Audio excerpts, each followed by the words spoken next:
Muy buenos días, estimados amigos Radio Escucha. Bienvenidos al programa Contrapunto Liberal del Instituto Ecuatoriano de Economía Política, IEP. Somos un centro privado, independiente, sin fines de lucro, dedicado a la promoción de las ideas liberales clásicas, libertad individual, mercados libres, gobierno limitado, propiedad privada y Estado de Derecho, a través del análisis, investigación y difusión de políticas y soluciones para un Ecuador de personas libres y responsables. Como cada semana, nos encontramos hablando de los temas de coyuntura nacional, económicos y políticos con nuestro panel y nuestros invitados. Hoy nos acompaña como parte del panel el ingeniero Carlos Cobo, director de Desarrollo Institucional del IEP. Carlos, buenos días. Muy buenos días, Danilo. Muchas gracias por la invitación y muy buenos días a quienes nos están escuchando. Gracias, Carlos. En este programa estaremos hablando sobre el impacto de la simplificación de las normas técnicas INE y además de otras reformas necesarias para fomentar la competitividad en el país. Para esto nos acompañará el economista Alberto Acosta Burneo. Él es máster en economía, graduado de la Universidad de Nueva York, quien cuenta además con un MBA, es editor de la publicación Análisis Semanal y es además editorialista y miembro del consejo editorial de la revista Vistazo. Alberto, muy buenos días, gracias por acompañarnos. Muy buenos días, un gusto estar con ustedes. Igual un gusto que nos puedas acompañar en este programa. Recientemente el Ministerio de Producción ha expedido una resolución en la que se derogan totalmente los reglamentos técnicos correspondientes a las baldosas cerámicas. Los reglamentos técnicos establecidos por el Servicio Ecuatoriano de Normalización, INE, han sido objeto, en algunos casos, de discusión sobre su pertinencia, su potencial eliminación. De hecho, en el decreto ejecutivo número 68, firmado por el presidente en junio del 2021, se plantea una revisión de todos los reglamentos técnicos con el fin de avanzar en la competitividad como parte de esta política de competitividad. Alberto, tú te has manifestado a favor de la simplificación de los reglamentos técnicos del INE. ¿De qué manera esto beneficia a los ecuatorianos?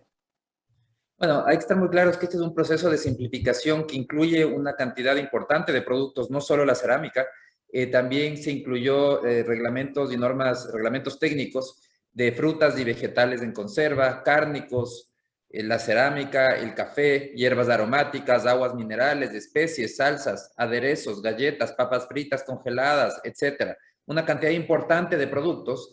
Y lo que vale la pena recordar es que estos reglamentos técnicos fueron usados durante el Correato como no por una preocupación por la calidad o una preocupación por el bienestar del consumidor. La preocupación más bien era la de utilizarlos como una herramienta para limitar la competencia, para aplicar la sustitución de importaciones, que fue la estrategia comercial equivocada que aplicó el gobierno de Rafael Correa.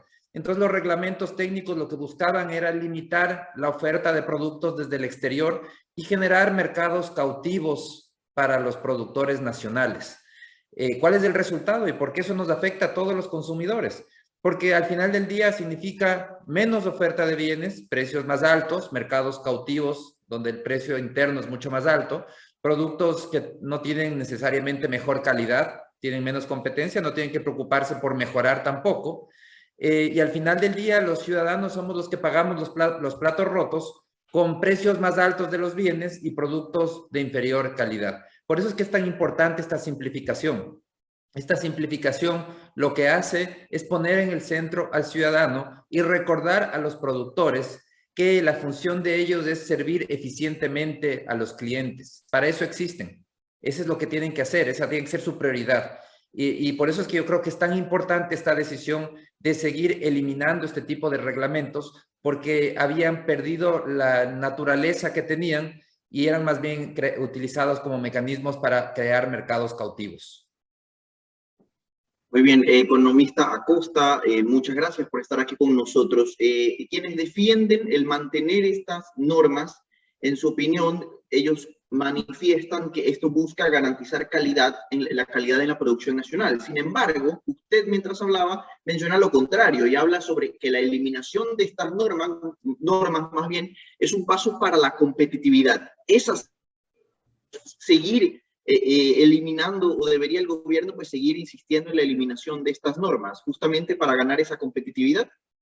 Definitivamente, las normas técnicas tienen que ser usadas como una herramienta para elevar la calidad de ciertos productos nacionales que aún lo requieren, pero no tienen que ser usados para bloquear productos de alta calidad que vienen del exterior. Entonces, cuando se usan mal, cuando se usan como una barrera al comercio, es cuando garantizan la mala calidad de los productos locales, la poca competencia y precios altos. En cambio, usarlas adecuadamente, podemos aprender mucho de normas técnicas del primer mundo, donde se establecen estándares de calidad que tenemos que emular, que la producción nacional tiene que buscar emular esos altos estándares de calidad para poder ser más competitivos. Entonces es una visión totalmente distinta. No es la visión de uso normas técnicas para que no compitan conmigo, sino es la visión copio normas técnicas del primer mundo de alta calidad para tratar de que mis productos tengan esa calidad y puedan competir mucho mejor. Lo que hay que estar muy claro es que esta hiperproliferación de normas técnicas que vivimos durante el correato se basan al final del día en tres premisas erradas. La primera premisa es que suponen o presuponen que todos los empresarios lo que buscan es estafar con sus productos de baja calidad, que quieren estafar a los consumidores. La segunda premisa errada: piensan que los clientes somos tan tontos, los consumidores somos realmente tontos, que compramos una y otra vez un producto malo y que caemos en el engaño fácilmente y que después de haber sido engañados volvemos a comprar el mismo producto nuevamente. Es decir, que somos incapaces de darnos cuenta de la calidad de un producto y que por eso llegamos a la tercera y la más grave de las premisas erradas, y es pensar que existe un burócrata que sí puede garantizarnos calidad, algo que nosotros no podemos darnos cuenta. Los consumidores no somos tontos y no nos damos cuenta de la calidad del producto, pero un burócrata, él sí tiene la inteligencia suficiente como para darse cuenta y como para poder garantizar que los productos tengan la calidad adecuada. Son tres premisas totalmente falsas. No se necesita de ese tipo de mecanismos para garantizar calidad. Y como digo, lo importante es más bien usar las normas técnicas. No se trata de eliminar todas las normas técnicas, se trata de usarlas adecuadamente, copiando normas técnicas, aprendiendo de normas técnicas de primer nivel para que la producción nacional alcance ese nivel de calidad. Efectivamente, es importante esto, tener en presente cómo también el mercado puede garantizar calidad, ya que los empresarios en busca de generar mayores ingresos obviamente tienen que ofrecer un bien o un servicio que sea apreciado por los consumidores, y para eso es importante también ofrecer calidad. Para enfocarnos en un caso de estas distintas normas técnicas eliminadas, según la Asociación de Promotores Inmobiliarios de Vivienda del Ecuador, la eliminación del reglamento técnico de las baldosas cerámicas será un incentivo para la oferta y el acceso a la vivienda en el país.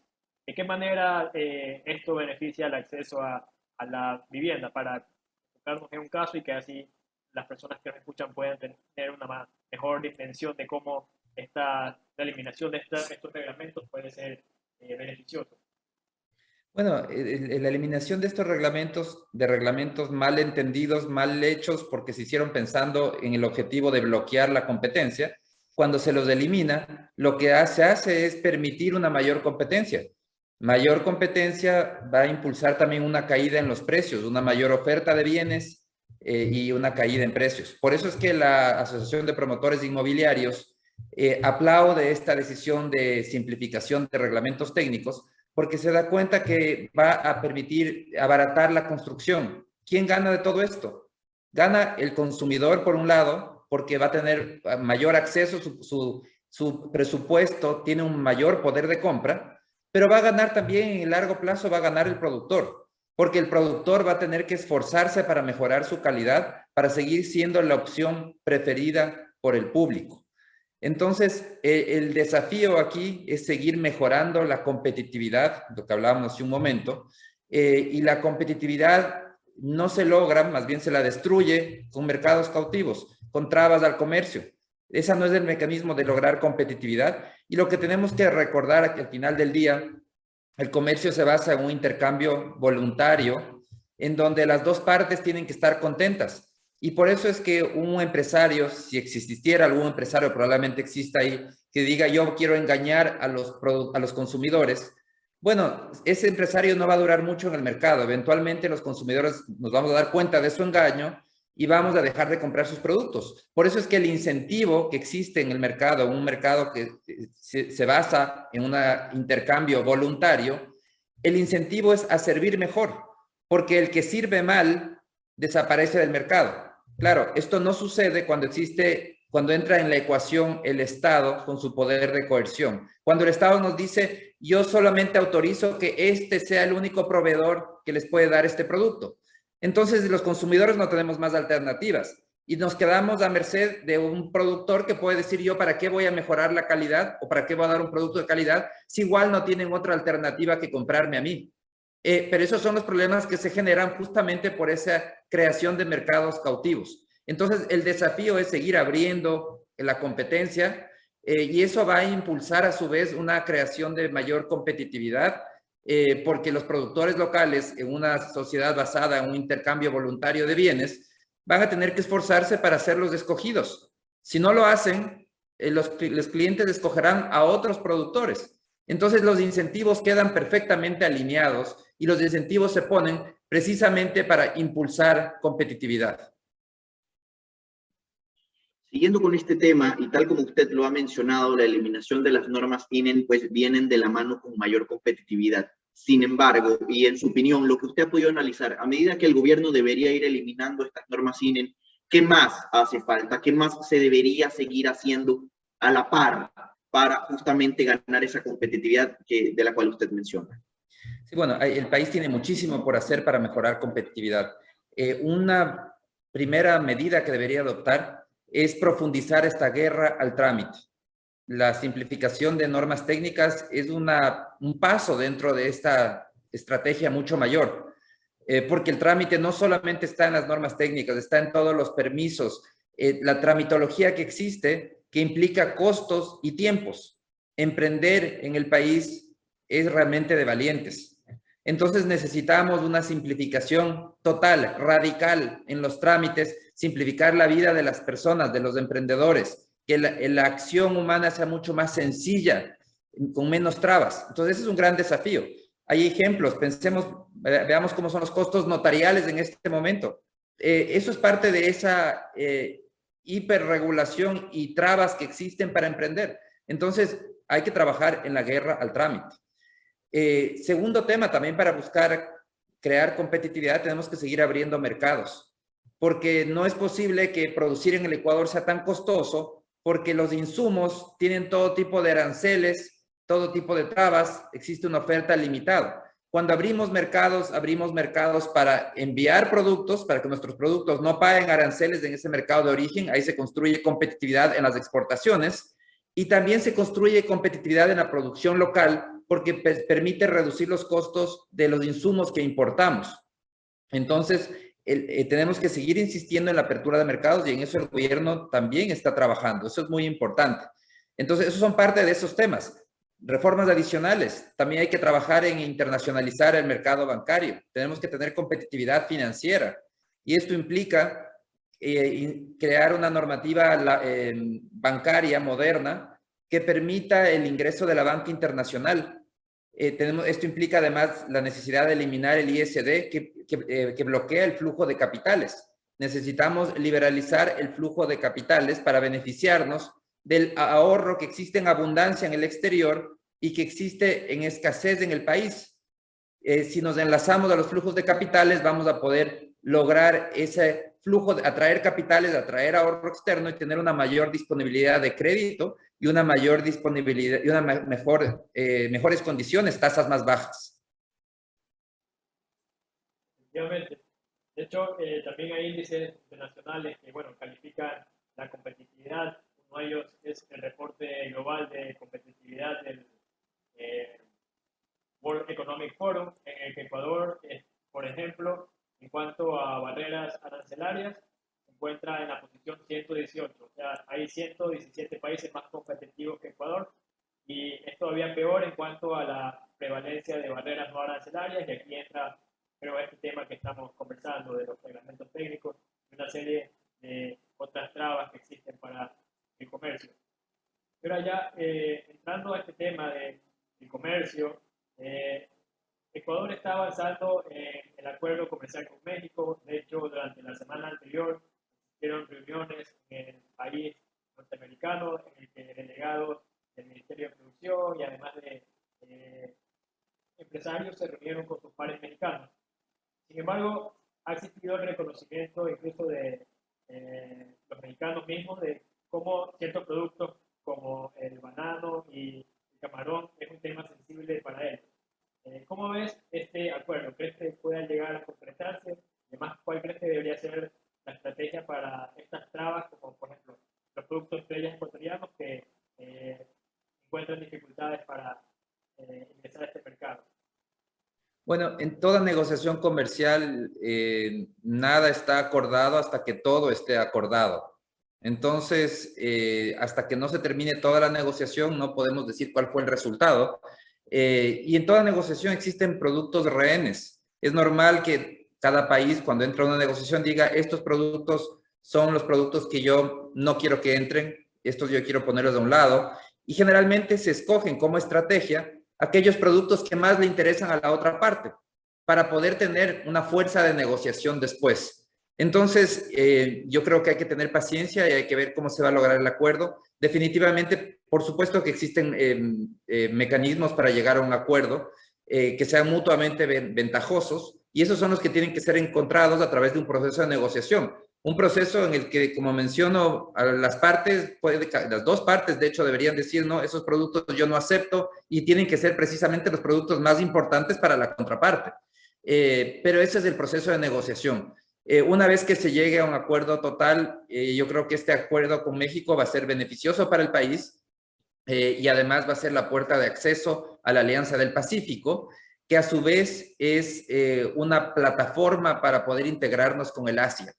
Entonces, hay mucho trabajo por hacer por ese lado y yo creo que tenemos que seguir impulsando esa apertura comercial que es muy necesaria, porque lamentablemente el Ecuador sigue estando muy rezagado en firma de acuerdos comerciales.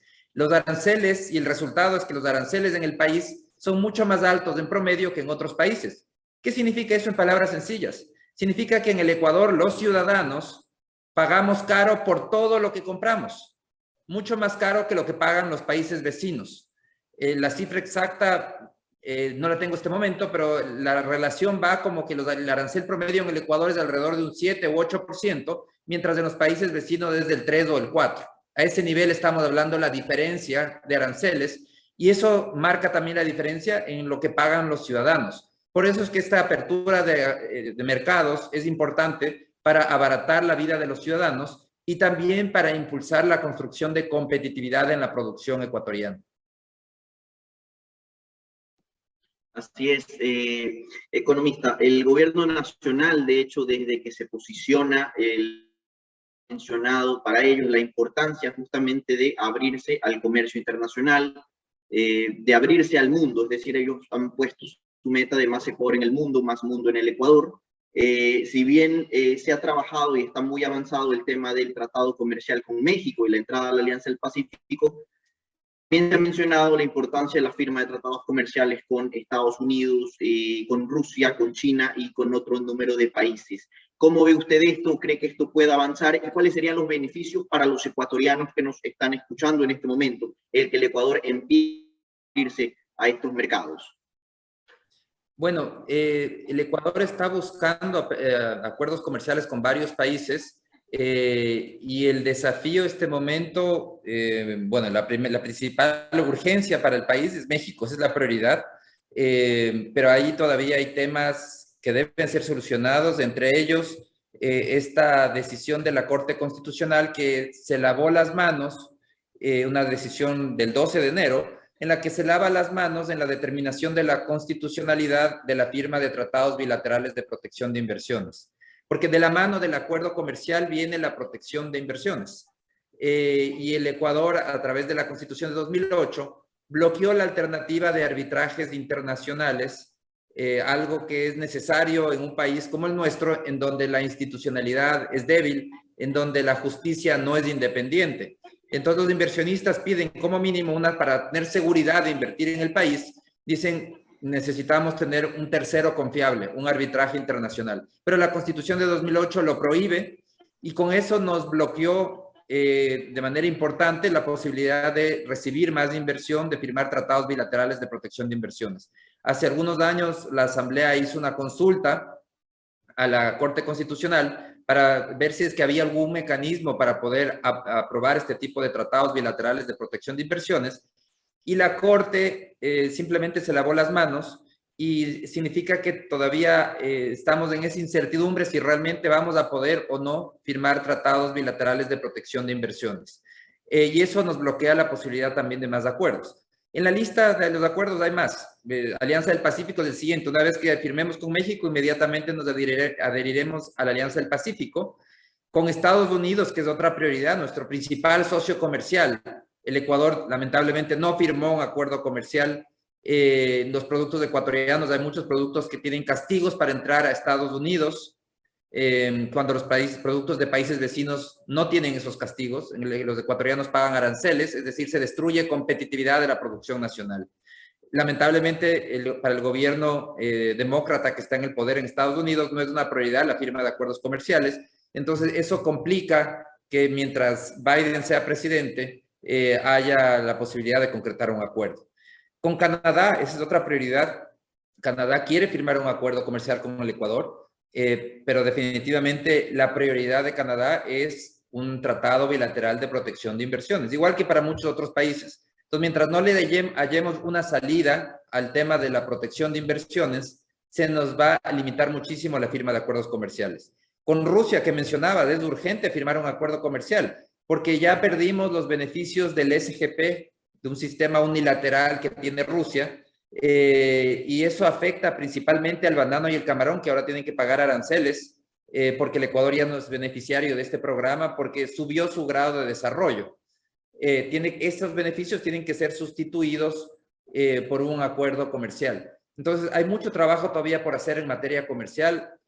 Afortunadamente, este gobierno está totalmente convencido en seguir abriendo mercados, y ese trabajo debe continuar porque son trabajos que toman tiempo. No es algo que los resultados se obtienen en 1 o 2 años, sino que toma mucho más tiempo, y esperemos que se logre resultados importantes, porque al final del día hay que estar muy claro, el beneficio de los acuerdos comerciales es muy grande. Por un lado, permite construir competitividad al reducir aranceles para que los productos ecuatorianos entren al mundo. Por otro lado, construye competitividad para los productores locales porque pueden conseguir insumos más baratos. Por tercer tema, beneficia a los consumidores. Tienen mayor oferta de bienes y precios más competitivos. Alcanza para más del presupuesto. Cuarto tema, beneficia para la inversión. Genera un marco estable de protección para las inversiones de ese país. Eso incentiva el ingreso de capitales al país. Y el quinto tema, y tal vez el más importante de todos, es que los acuerdos comerciales crean institucionalidad. Es decir, crea un marco estable en el cual los inversionistas, tanto locales como internacionales, saben que hay reglas que van a perdurar más allá de los gobiernos. Los gobiernos duran 4 años, se acaban rápido, pero los acuerdos comerciales duran generaciones. Entonces generan ese marco de institucionalidad que el Ecuador no ha sido capaz de crear, y que a través de acuerdos comerciales se logra de una manera artificial crear una institucionalidad, es decir, unas reglas del juego estables y una seguridad jurídica. Bien, creo que han sido muy claros los beneficios de acuerdos comerciales y de libre comercio. Sin embargo, siempre que se mencionan estos temas, existe la preocupación de muchas personas de cómo los productos provenientes de algunos países pueden terminar afectando a la producción local. En ese caso, tal como México busca proteger su producción de bananos y de camarón, también se suele mencionar que hay ciertos sectores que deben ser protegidos en el país frente a la llegada de potenciales productos extranjeros. Esto debe ser así, deben haber productos ecuatorianos que deben ser protegidos, o industrias o sectores que deben ser protegidos, debe ser así, o quizás por por cierto tiempo, o lo ideal sería una apertura total? Bueno, la realidad es que los acuerdos comerciales, aunque se llamen tratados de libre comercio, nunca son absolutamente libres. Siempre es una negociación en donde ambas partes tienen que llegar a un acuerdo. Y en esa negociación se establecen plazos de desgravación justamente para que esos sectores sensibles se preparen para la competencia, sean más competitivos, se adapten. Eso es normal, así tiene que ser. Los acuerdos comerciales tienen que ser bien firmados, bien negociados, para permitir esa adaptación a aquellos sectores que tienen que adaptarse. La adaptación en términos económicos no es inmediata, no se produce de la noche a la mañana. Por eso es que es importante una negociación tomando en cuenta las características de cada uno de los países. Pero por otro lado hay que tener mucho cuidado con esta necesidad de protección de ciertos sectores, porque lamentablemente existe un sesgo muy común en los países, y en nuestro país no es la excepción, en donde se quiere igualar o se piensa que es lo mismo y se iguala la prosperidad con la cantidad de trabajo que existe, y no se da cuenta, no se evidencia que la prosperidad no viene por la cantidad de trabajo que existe, sino por la cantidad de producción que existe, y no es lo mismo. ¿A qué me refiero? Explicando. Pensemos si es que la preocupación de un país, pensemos en el Ecuador, nuestra preocupación sería que haya más empleo. Entonces, por ejemplo, una manera de generar más empleo sería destruyamos todas las máquinas que existen para que todo el trabajo sea manual. Es garantizado que en ese momento todo el mundo estará ocupado trabajando en vez de las máquinas, trabajando, haciendo un trabajo muy duro para poder lograr todo lo que hay que hacer. ¿Seremos más prósperos? ¿Viviremos mejor? Definitivamente que no. Seremos mucho más pobres porque seremos mucho menos productivos. Entonces hay que estar muy claros que el objetivo en una economía tiene que ser producir más, y eso es lo que genera bienestar, y producir eficientemente. Si queremos, con el pretexto de cuidar ciertos sectores, mantener actividades ineficientes, actividades en donde la productividad es muy baja, lo que estamos haciendo al final del día es destruyendo bienestar, manteniéndonos en el subdesarrollo. El crecimiento, la prosperidad, el desarrollo económico viene de la mano de la competitividad, ser más competitivos, hacer más con menos recursos. Y eso genera a su vez la posibilidad de crear nuevos empleos que antes no existían, pero hay que crearlos adecuadamente, y la manera de crearlos es a través de nuevas actividades competitivas en donde se puede generar más empleo, y no a través de mantener actividades protegidas, pero actividades poco competitivas, actividades que destruyen bienestar. Alberto, según el Ministerio de Producción, como parte de su agenda de competitividad, se tiene la iniciativa de clústeres. Según el ministro Julio José Prado, en 7 meses se han logrado crear 20 clústeres industriales. ¿Qué son estos clústeres y cómo estos pueden propiciar un Ecuador más competitivo?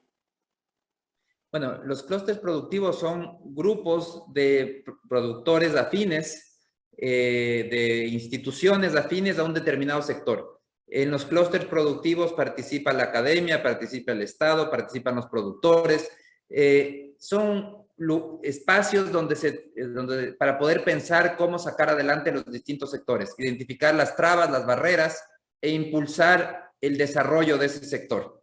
Es una estrategia adecuada, una estrategia importante, porque permite lo básico, que es impulsar la construcción de competitividad desde el mismo sector productivo. Esa es una estrategia totalmente distinta a lo que se aplicó, por ejemplo, durante el Correato.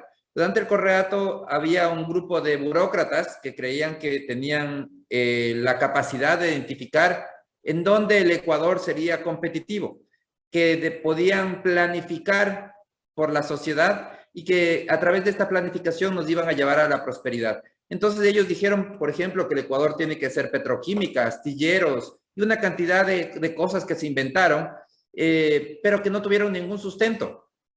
Porque al final del día, quien está en esa planificación central, primero que no es experto en esas áreas, y segundo que no está arriesgando sus capitales en esas actividades. Entonces, lo que sucede normalmente con la planificación central es que se equivoca y que implica costos gigantescos en pérdida de recursos para un país. Entonces, la estrategia que está planteando ahora el gobierno de clústeres productivos parte en sentido inverso, parte desde los productores, impulsando la construcción de competitividad. Esa es una vía correcta, esperemos que siga concretándose y sigan fortaleciéndose estos clústeres productivos, y para eso tiene que apoyarse con reformas estructurales urgentes. Ya hemos hablado de 3 temas fundamentales: guerra al trámite, apertura de mercados, internacionalización financiera. Ahora mencionemos un cuarto tema: una nueva ley laboral. Es urgente tener una ley laboral competitiva en base a las mejores prácticas internacionales y que permita un mayor campo de acuerdo entre empleadores y empleados. Una ley que se dé cuenta que el mundo cambió, que ahora tenemos el Internet que atraviesa todos los procesos productivos y todos los momentos de nuestra vida. Entonces, ya no podemos estar con una ley de hace más de 80 años cuando ni siquiera existía Internet. Tenemos que aplicar las mejores prácticas y las características de la vida laboral como existen en la actualidad. Entonces, es fundamental una ley laboral moderna. Segundo, también es necesario, otra reforma estructural que también hay que mencionar, es tener un sistema tributario competitivo. Porque lamentablemente en el Ecuador la prioridad de los distintos gobiernos, y en eso hay que incluir a este gobierno, la prioridad ha sido siempre fiscalista, cerrar la brecha fiscal. ¿Y cómo hacerlo? Lo más fácil, pasándole la cuenta al ciudadano, subiendo impuestos. Esa es una estrategia que hay que cambiar. Los impuestos tienen que ser competitivos. Tenemos que revisar cuál es la carga que pagan las empresas, quien invierte en la región. Y vamos a ver que en el Ecuador, lamentablemente, castigamos al que quiere invertir. La carga corporativa en el Ecuador es 42,6%, mientras que en la región, el promedio regional es 32,6%, 10 puntos menos. ¿Qué mensaje le damos al inversionista? Si usted quiere invertir en el Ecuador, piénselo bien, porque aquí le vamos a castigar. Le recomendamos que invierta en los países vecinos. Es un mensaje perverso que tenemos que cambiar. Entonces, hay temas de fondo que hay que trabajar en el tema tributario para ser competitivos, y eso va de la mano de una reducción del gasto público, porque mientras tengamos un Estado obeso, vamos a tener un lastre en el crecimiento económico.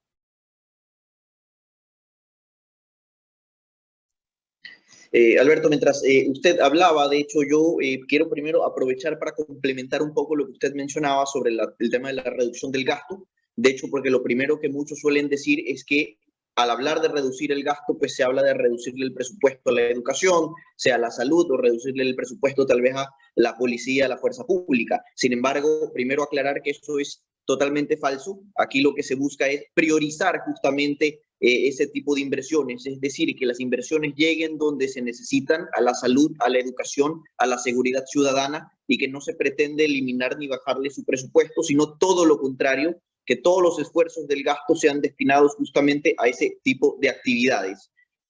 Nada más primero quería complementar justamente esa parte, porque se suele mentir o se suele malinterpretar de parte de quienes pues hacen al final del día negocio con ese enorme gasto burocrático que tiene el Estado ecuatoriano. Yo quería preguntarle por el tema de las leyes laborales que tenemos hoy en día. El presidente de la República ha mencionado la importancia justamente de cambiar la ley laboral que tenemos actualmente, que como usted mencionó, está prácticamente caduca, no se adapta a las situaciones actuales. ¿Cómo deberíamos hacer los ecuatorianos, o qué debería cambiar en esta ley? ¿Algún punto en especial que usted considere? Tal vez el tema de ser mucho más flexible, permitir pues situaciones que antes tal vez no existían. ¿Cómo considera usted que podríamos avanzar justamente en este cambio para crear empleo en esos 7 de cada 10 ecuatorianos que hoy día no lo consiguen? Carlos, bueno, primero un comentario frente a lo que mencionaste del gasto. Es totalmente correcto. Reducir el gasto no implica reducir el gasto en lo importante.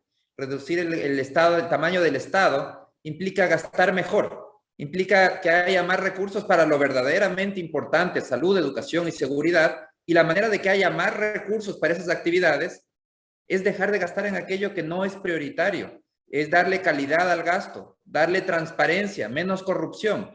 En el fondo es gastar mejor.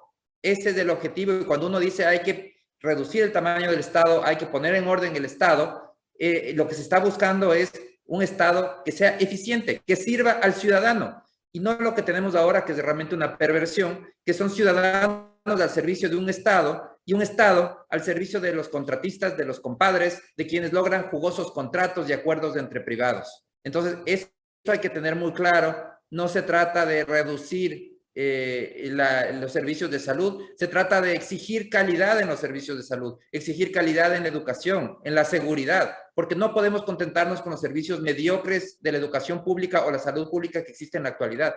Necesitamos que los ciudadanos exijamos servicios de calidad, servicios del primer mundo, y la única manera de lograrlo es priorizando el gasto. Ahora sí, bueno, hablemos del tema laboral. Y en materia laboral lo que hay que buscar es mayor espacio para acuerdos entre empleadores y empleados. La ley actual norma hasta lo mínimo de la relación laboral. La ley piensa que todos somos oficinistas, que trabajamos de lunes a viernes con un horario de oficina, cuando la realidad productiva es muy diversa. Cuando hay actividades que se producen, por ejemplo, en un hotel, hay eventos ciertos días, no se sabe qué día va a haber el evento, algunos días hay, otros días no hay mucha variabilidad. Y lamentablemente la normativa lo que hace es que castiga todo este tipo de actividades que no son una oficina estándar. Si es que no actúas como una oficina burocrática, entonces la ley te limita, te castiga con recargos adicionales.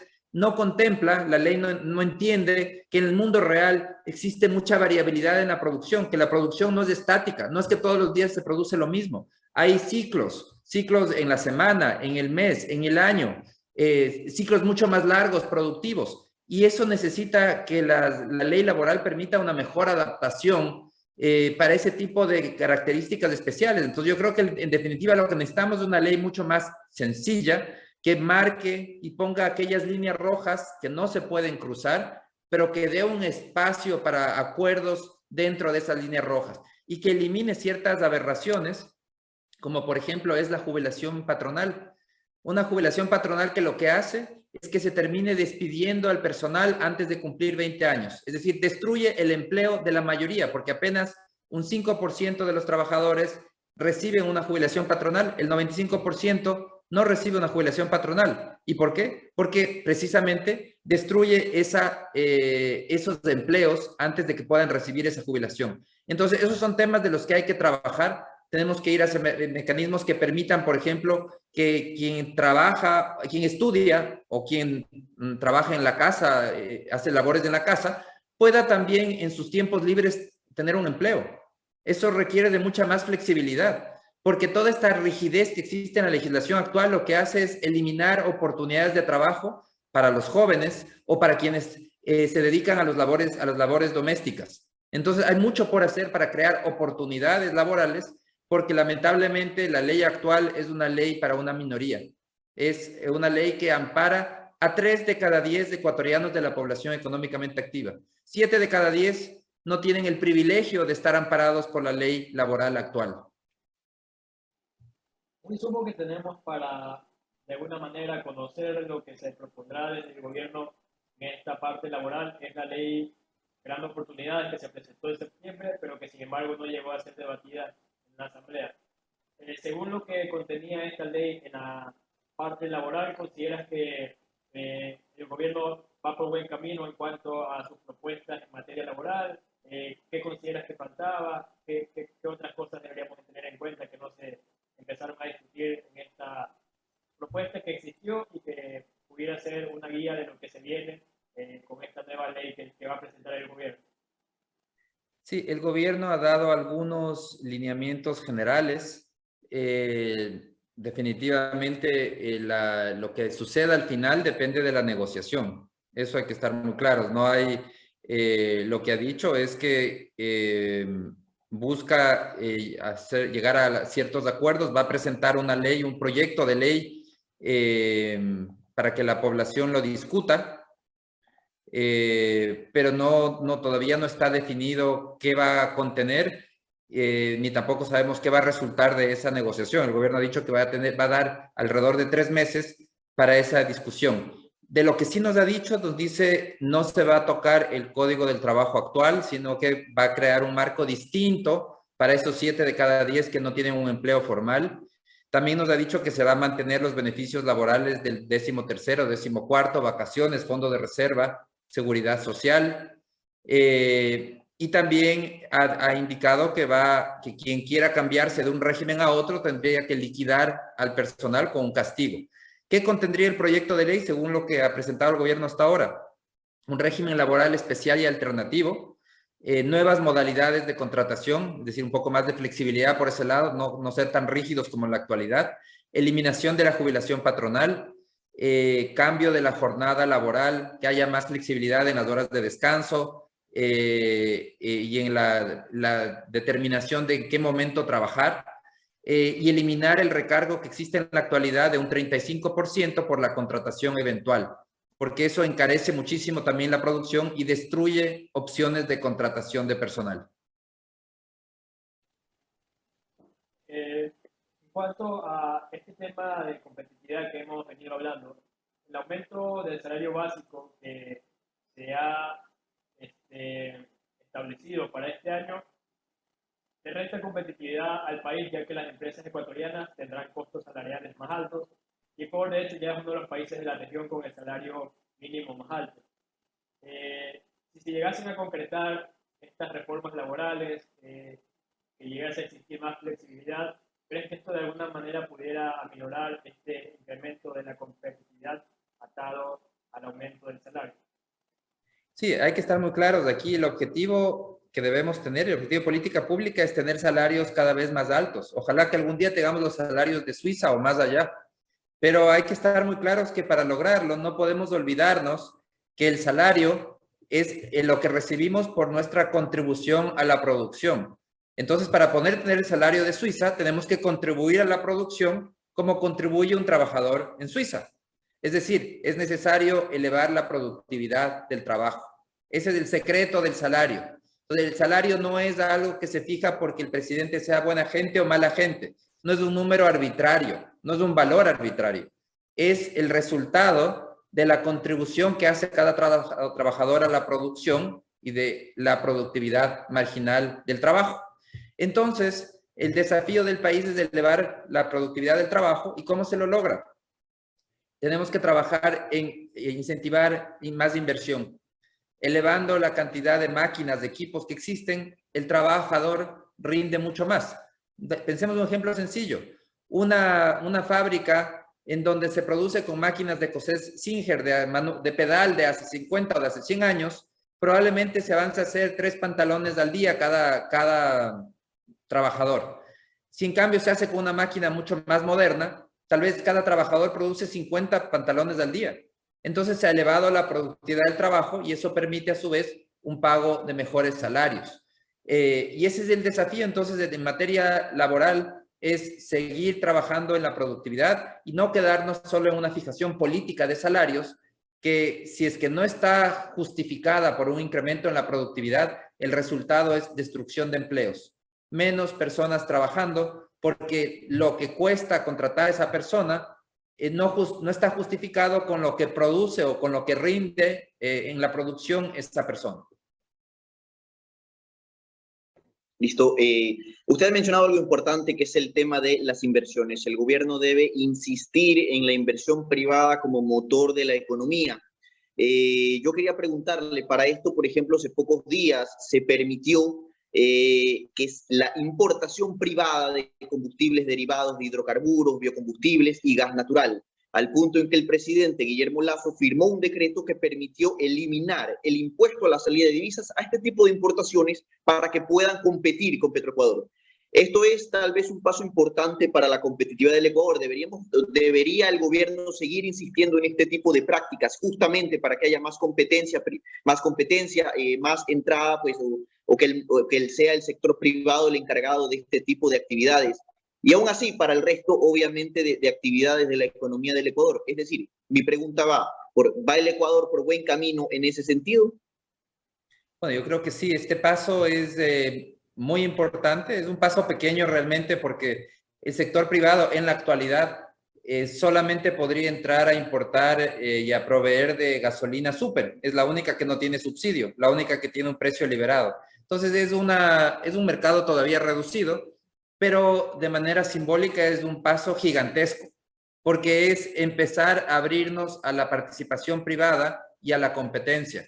Todo lo contrario de lo que se ha hecho hasta ahora. Hasta ahora lo que se hizo es mercados cautivos, en donde en muchísimos casos una empresa estatal única, un monopolio estatal es el único que decide qué hacer, cómo hacerlo, y claro, como todo monopolio no tiene que preocuparse por ser más eficiente, puede darse el lujo de ser ineficiente, de tener costos altos, porque al final del día todo lo transfiere al consumidor. Entonces, el cambiar esa mentalidad y esas trabas que se han montado desde la Constitución hasta todas las leyes, tenemos una economía absolutamente atada por todo lado para que no se mueva, para que esté paralizada. Eso es lo que hemos hecho con todas estas regulaciones hasta ahora. Y esta decisión del gobierno creo que es fundamental porque implica comenzar a desamarrar a esas fuerzas productivas, permitirles que se comiencen a mover. Y este es uno de los, hablaba temas para impulsar competitividad, es precisamente el sexto tema que yo menciono para impulsar competitividad, que es seguir trabajando en la apertura a la inversión privada y crear seguridad jurídica. Necesitamos seguir permitiendo que el sector privado pueda participar de una manera incremental en la economía. La Constitución lamentablemente creó ese concepto equivocado de los sectores estratégicos, reservados solo para el Estado. La legislación, las leyes, las regulaciones se hicieron para limitar la participación del sector privado. Por excepción, y después de cumplir un vía crucis de requisitos, el sector privado puede participar.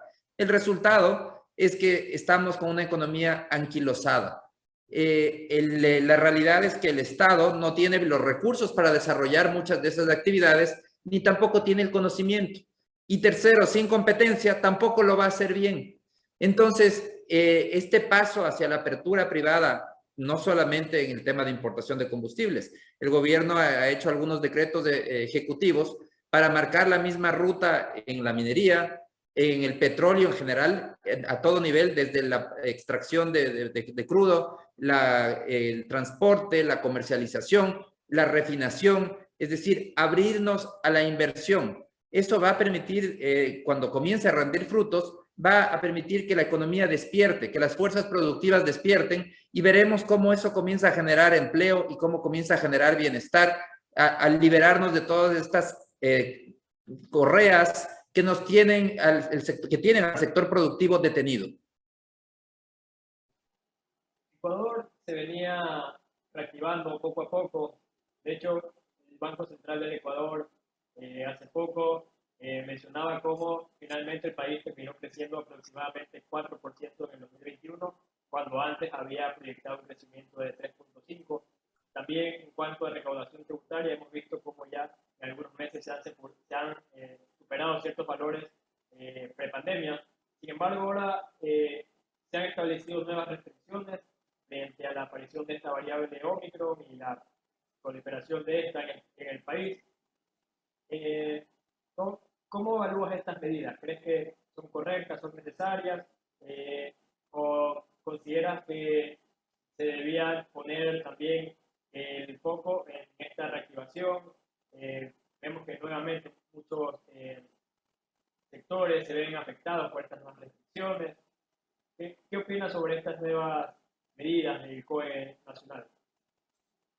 Bueno, la realidad es que la economía venía reactivándose. El año pasado fue un año de rebote, un 4% de crecimiento, pero hay que estar muy claros que no es un crecimiento extraordinario, más bien es un crecimiento bastante malo, porque hay que tomar en cuenta que en 2020 la economía se contrajo 7,8%.